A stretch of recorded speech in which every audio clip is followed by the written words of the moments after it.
Oi, pessoal, tudo bem? Pessoal, primeiro, desculpa, né? A gente precisa fazer essa nossa primeira aula com uma aula gravada, mas isso se deve ao nosso feriado, dia 21 de abril, que aí a gente não pode ter aula nesse momento, né? Pessoal, essa vai ser a minha primeira aula à frente da MP2, né? Como você já sabe, o professor Felipe precisou sair da turma da quinta-feira, então eu estou assumindo a partir de aqui. E nós vamos ingressar hoje no nosso primeiro conteúdo, que é as forças do vento, tá? A ação do vento. Eu vou dividir essa nossa videoaula em 3 ou 4 pedaços. Ainda vou avaliar dependendo do tamanho do tempo. Essa primeira é a parte teórica, então eu vou apresentar para vocês a sequência, né? O que a gente faz quando está avaliando o vento. Em um segundo momento, a gente faz um exemplo feito à mão, então eu vou dar algumas instruções e a gente vai fazer um exemplo manual escrito. Em um terceiro momento, eu mostro um software para cálculo de força de vento. E no quarto momento, a gente vê como é que isso se é trabalhado dentro do TQS, que é a ferramenta da disciplina de concepção de projetos. Então, sem muito delonga, para a gente tentar fazer aqui vídeos curtos sobre o assunto, vamos lá. Forças devido ao vento em edificações. Primeiro, pessoal, quais são as normas envolvidas, né? A gente vai trabalhar com a norma.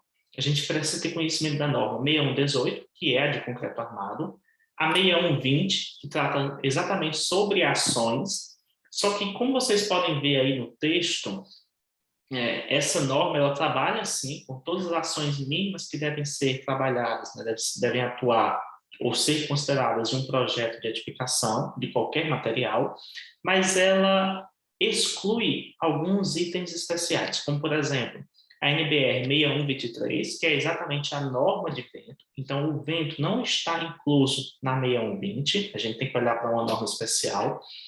E a gente também tem que olhar para uma norma especial quando a gente precisa ver algumas situações específicas, como a NBR 15421, que é a questão de sismos, né? Então, projeto de estruturas resistente a sismos. A 14323, que é a parte de combate a incêndio, desculpa, que é a parte de projeto de estruturas de aço e concreto em situação de incêndio, e a NBR 15.200, que também fala, né, sobre a situação do concreto em incêndio. Então, é projeto de estruturas de concreto em situação de incêndio. Então, a 6120, apesar de trazer vários aspectos relacionados a ações, ele se exime dessa parte de incêndios, sismos e vento. Então, por isso que a gente vai tratar aqui especificamente da NBR 6123, lá de 88, que fala sobre a ação do vento. Só um adendo, essa norma está prestes a sair a revisão, a gente já está há alguns anos trabalhando a revisão dessa norma, então ela vai chegar aqui de uma nova maneira, tá? Uma nova formatação, uma nova montagem da norma, então a sequência da norma ela vai ser alterada. Vai ser incluído também alguns aspectos sobre pontes, vento em pontes e passarelas, se eu não me engano, mas uma mudança que era esperada, que era nos aspectos meteorológicos, não vai sair. Eu vou explicar a vocês um pouquinho mais à frente. Então, olha só, vamos primeiro definir o que é uma ação, né? Então, é toda aquela causa que provoca esforço numa estrutura, capaz de provocar ou alterar deformações ou estado de tensão na minha estrutura. Então, qualquer causa que gere um distúrbio na minha estrutura e cause uma deformação, então aumente o momento fletor, o esforço normal, cortante, o que seja, isso se define como uma ação. Do ponto de vista prático, a própria norma diz isso, né? A norma 6120, que as forças e as deformações impostas por uma ação também é considerada uma ação. Então, tudo se mistura, tá? Então, quando a gente fala ali de ações de estrutura, basicamente tudo que gere deformação, o que altere ali um esforço, vai ser considerado uma ação. E eu vou trazer duas particulares aqui, que são as ações dinâmicas e as estáticas. Pessoal, a definição delas é muito simples, tá? A ação dinâmica é aquela que provoca uma aceleração significativa dos elementos.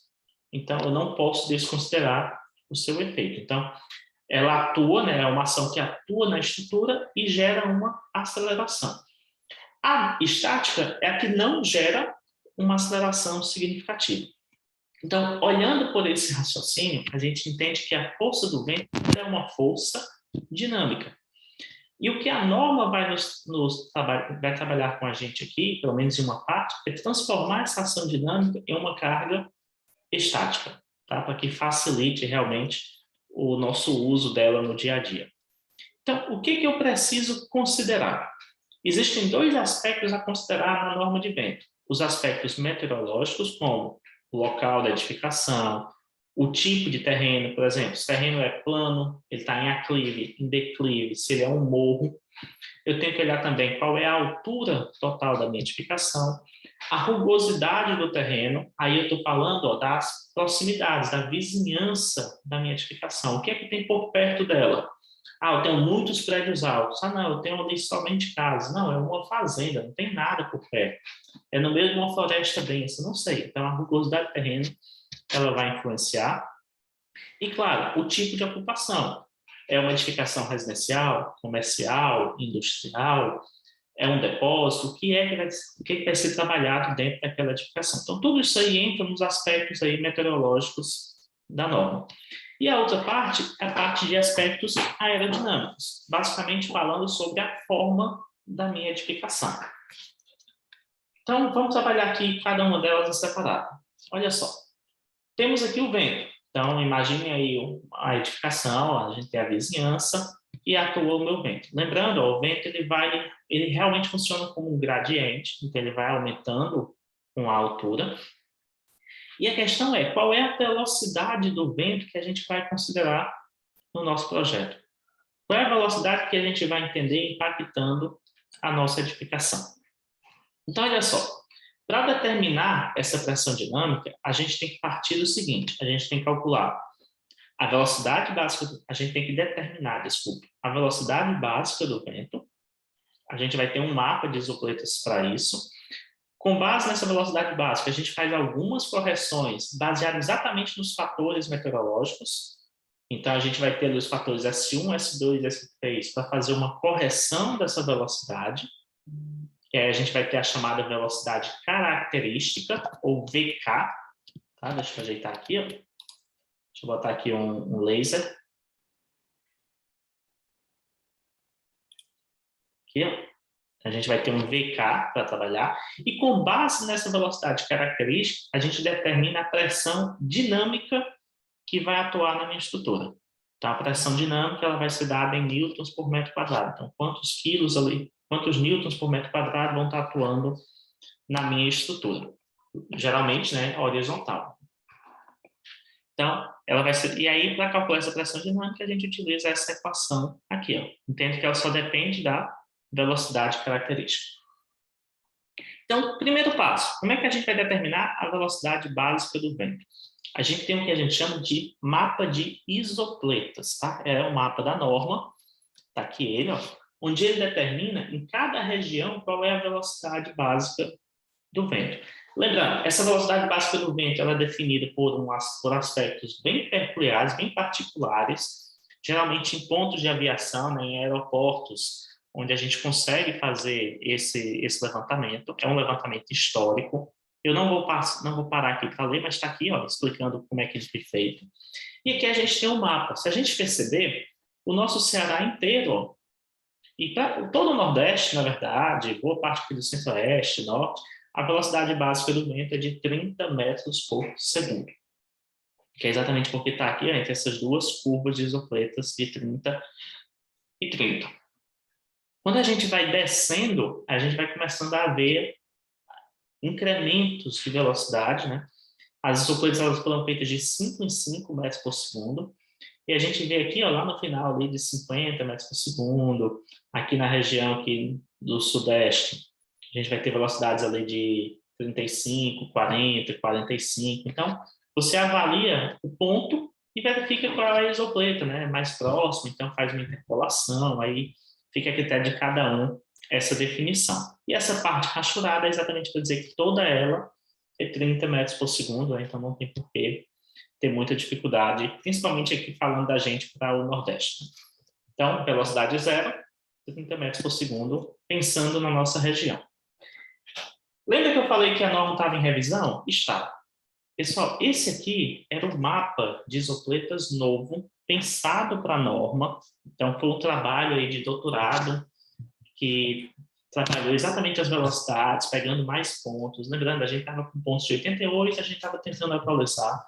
Isso aqui foi uma pesquisa de 2019, onde ele trazia mais curvas com novos intervalos de vento.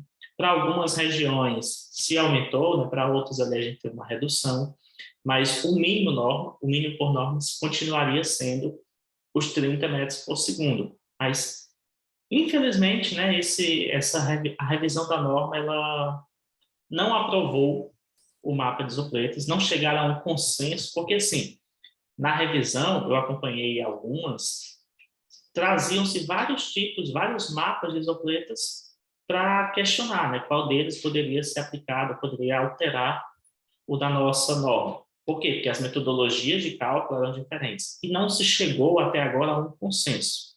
E, aliás, chegou-se ao consenso de que não haveria mudanças no mapa de isopretas, não nesse primeiro momento. Pode chegar em um segundo momento, mas até agora, ignorem, tá? A gente permanece com esse mapa de isopretas aqui como sendo oficial. Tá? Beleza, então, verificado o V0, velocidade básica, a gente parte agora para os coeficientes, S1, S2 e S3. Então, pessoal, o S1 é o fator topográfico, depende da topografia do meu terreno. Se o meu terreno é plano, o S1 é igual a 1. É a situação mais simples possível. Quando ele não é plano, quando a gente está falando de um talude ou de um morro, aí existe uma equação dentro da norma para você calcular o valor do S1, que aí vai depender, claro, da altura da minha edificação, da inclinação do morro, da altura do morro. Isso aí vai ser levado em consideração. E aqui eu trago duas figuras só para mostrar a vocês a diferença de um talude para um morro. E pensando, ó, aqui na parte de baixo do talude, S1 é igual a 1. Distante do fim do talude, aqui do topo do talude, S1 também é igual a 1. Quando está aqui no meio, nessa região, aí sim o valor de S1 vai ser variável a depender dessas condições, tá? A mesma coisa acontece aqui com o morro. Né? No morro vai ter o mesmo conceito. Aí eu não vou trazer para cá, porque eu acho que dificulta um pouco a nossa sequência, tá? Depois eu mostro a vocês a equação. E o S2, pessoal? O S2 ele fala da rugosidade do terreno. Então, eu preciso definir duas coisas para calcular o S2. O primeiro é a categoria da minha edificação. Porque é o seguinte, o fator S2 ele considera o efeito da rugosidade do terreno, da variação da velocidade do vento com a altura acima do terreno e das dimensões da edificação. Porque tudo isso interfere na velocidade do vento. Então, o primeiro passo é a gente definir a categoria. Onde é que aquele terreno, onde é que aquela edificação está situada? A gente divide em 5 categorias. Categoria 1, superfícies lisas, como, por exemplo, o mar calmo. Então, uma edificação dentro do mar. Categoria 1, dentro de um lago, de um rio, de um pântano. Então, nessas situações, a gente vai ter ali a categoria 1 para calcular o S2. Aí a gente vai avançando. Quando a gente tem um local, a nossa vizinhança, a cota média dos obstáculos fica em torno de 1 metro, então a maior parte dos obstáculos ali tem 1 metro de altura. É o exemplo de zonas costeiras, campos de aviação, fazendas. Então, edificações ali, todas elas próximas, são baixas, categoria 2. Quando a gente vai para a categoria 3, a gente aumenta essa cota. Agora a gente aumenta para 3 metros de altura. Então, nessa situação, a gente classifica como categoria 3. Onde é isso? Por exemplo, subúrbios, né, afastados do centro urbano, são considerados de categoria 3. Por quê? Porque geralmente são edificações muito baixas, vegetação, espaçadas, então a gente consegue ter a categoria 3. Categoria 4 é quando eu tenho obstáculos numerosos. E a cota média desses obstáculos é de 10 metros. Então, a gente já está pensando em edificações ali de 3 pavimentos, 2 pavimentos ali e aberto, né? 3, 4 pavimentos. Então, onde é isso? Pequenas cidades, os arredores das pequenas cidades, áreas industriais ainda não desenvolvidas. Então, nessas regiões, a gente vai ter ali o que a gente considera de categoria 4. E a gente chega na última categoria, categoria 5, onde a média das cotas, né, elas estão ali em torno de 25 metros, então a gente está falando realmente de uma região bem densa, com terrenos cobertos por muitos obstáculos, então obstáculos numerosos, grandes, altos e muito próximos uns dos outros. Então, isso aqui é claramente a situação de uma cidade, né, de um centro de uma grande cidade ou um complexo industrial bem desenvolvido. Então, a gente define primeiro a categoria, 1, 2, 3, 4 ou 5, dependendo da vizinhança. Em um segundo momento, a gente define a classe da edificação dependendo das dimensões dela em planta. Então, você pega as dimensões da edificação em planta e aí você define, é menor do que, a maior dimensão da edificação é menor do que 20 metros, classe A. Entre 20 e 50, classe B. É maior do que 50, classe C. Então, a gente pega a maior dimensão horizontal, ela vai nos dar o valor da classe A, B ou C. Então, definimos a classe, definimos a categoria. O que é que eu faço? Eu venho para a tabela. A norma até traz uma equação para você calcular isso aqui também, tá? Mas eu vou pegar aqui a tabela por achar mais fácil. Então, o que a gente tem? A gente tem as 5 categorias, divididas em classes A, B e C. E aí você vai pegar o valor da altura. Qual é a velocidade do vento na altura de 10 metros, naquela edificação? É uma edificação de categoria 2, classe B. Então, o S2 vai ser 0,98.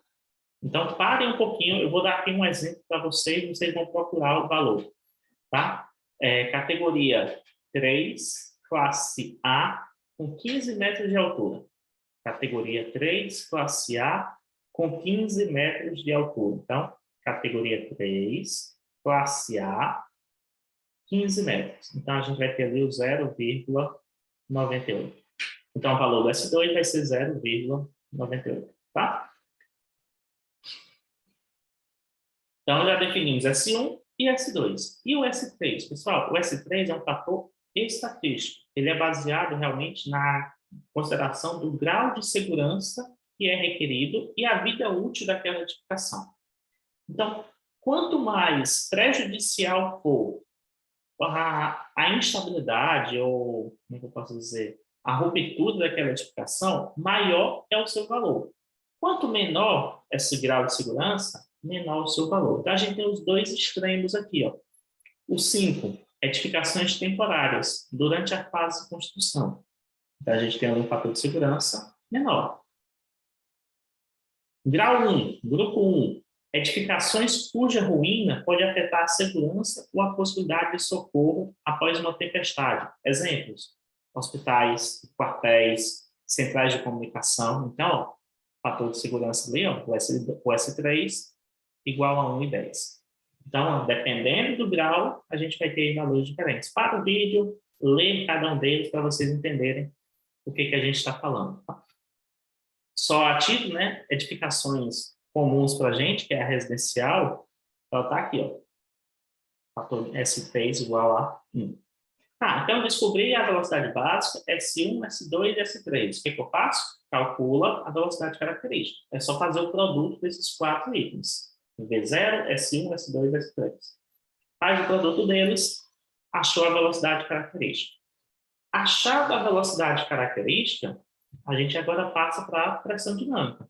Simplesmente jogo aqui na equação e vou encontrar a pressão dinâmica do vento. Só que é uma pressão dinâmica. Eu quero transformar isso em uma força estática. Então, o que eu faço? Eu trago para cá. Força horizontal devido ao vento, ela vai ser dada pela pressão dinâmica, vezes a área de influência daquela força, a área de influência daquele pilar, multiplicado aqui pela novidade, o coeficiente de arrasto. Então, esse, pessoal, é o último item que a gente tem que achar, que é o coeficiente de arrasto.